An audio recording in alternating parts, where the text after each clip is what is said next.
कक्षा 8वीं हिंदी व्याकरण चैप्टर 6 वाक्य व्यवस्था तथा भेद। वाक्य किसे कहते हैं? शब्दों के समूह को वाक्य कहते हैं जिससे कि कहने वाले का अर्थ स्पष्ट हो जाए। जैसे मैं जम्मू जाऊंगा। अब वाक्य के कितने खंड हैं? वाक्य के 2 खंड हैं, उद्देश्य और विधान विधेय। अब उद्देश्य जो है जिसके विषय में कुछ कहा जाता है, विधेय उद्देश्यों के संबंध में कुछ बताने या विधान करने वाले शब्द को विधेय कहते हैं। जैसे ऊपर के वाक्य में पिता के साथ गई विधेय है।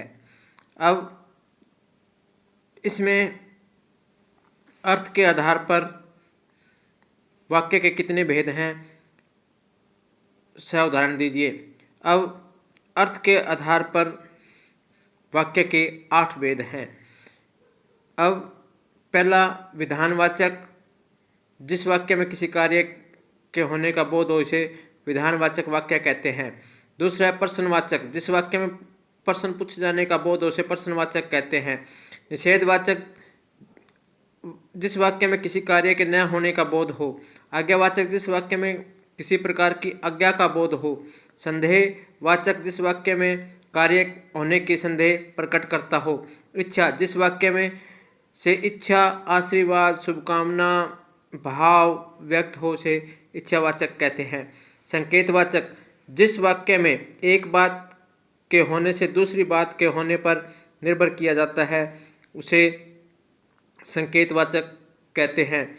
विस्मय आदि बोधक, जिस वाक्य से घृणा, शोक, हर्ष, विस्मय आदि का बोध हो उसे विस्मय आदि वाक्य कहते हैं। तो ये अर्थ के आधार पर 8 भेद हो गए। अब रचना के आधार पर वाक्य के कितने भेद हैं? ये पहले अर्थ के आधार पर थे, अब रचना के आधार पर है। इसमें 3 भेद हैं। पहला सरल वाक्य। सरल वाक्य, जिस वाक्य में एक उद्देश्य तथा एक ही विधेय हो उसे सरल वाक्य कहते हैं। अब संयुक्त वाक्य, जिस वाक्य में 2 या 2 से अधिक उपवाक्य स्वतंत्र रूप से समुच्चयवादी बोधक हो उसे संयुक्त वाक्य कहते हैं।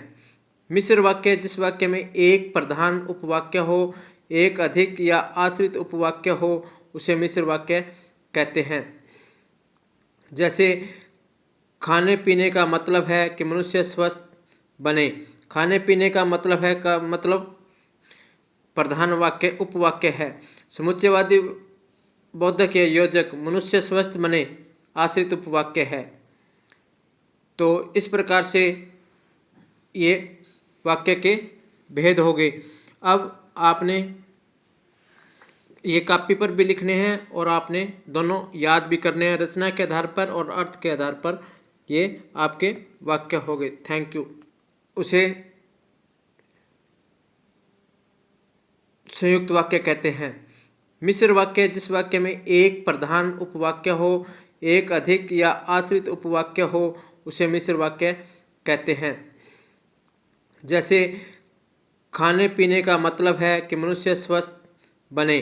खाने पीने का मतलब है का मतलब प्रधान वाक्य उपवाक्य है। समुच्चयवादी बोधक या योजक, मनुष्य स्वस्थ बने आश्रित उपवाक्य है। तो इस प्रकार से ये वाक्य के भेद हो गए।